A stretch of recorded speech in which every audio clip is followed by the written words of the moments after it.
Nobody cares about us. And brothers and sisters, if you want to know how weak we are, and we are weak, look at how we are treated.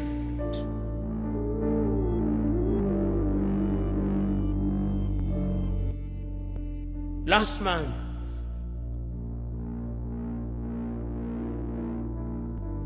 the world met in New York. The General Assembly. When African heads of states and government are speaking, the hall is empty. Nobody bothers because they are saying nothing. Even if they are saying something, it is something that can be ignored. Compare when an African head of state and government is speaking and when the Prime Minister of Little Israel is speaking. They will listen because we are weak and disunited.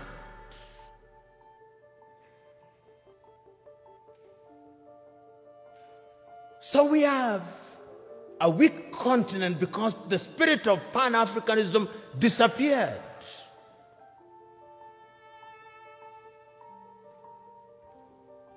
So the question that we can ask, what is the state of Pan-Africanism as we speak today? The African Union, which is weak,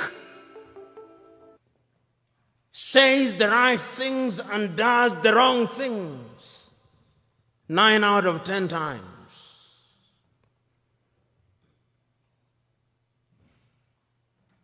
And what are the critical areas in which we are weak? We are weak politically because nobody listens to us. We are not trading with one another. Intra-African trade is not anything beyond 15%, the lowest anywhere in the world.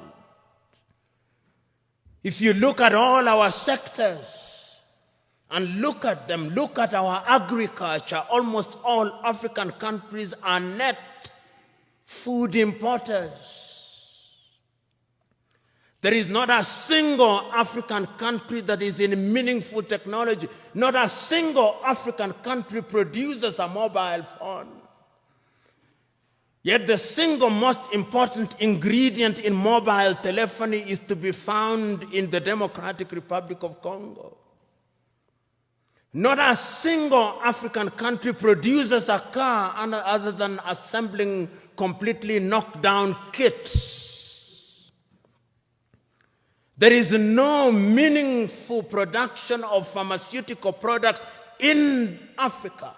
And if there was any doubt, COVID exposed it. All African countries, the 55 of them, are waiting to either receive Sinovac from China, Sputnik from Russia, AstraZeneca, Johnson or Moderna. And we don't even know what they are because our bureaus of standardization don't know. If you ask the Ethiopian Bureau of Standards what they are asking us to be injected with, they do not know. They just believe it is a vaccine because the Americans have said so or because the Chinese have said so. Africa is weak.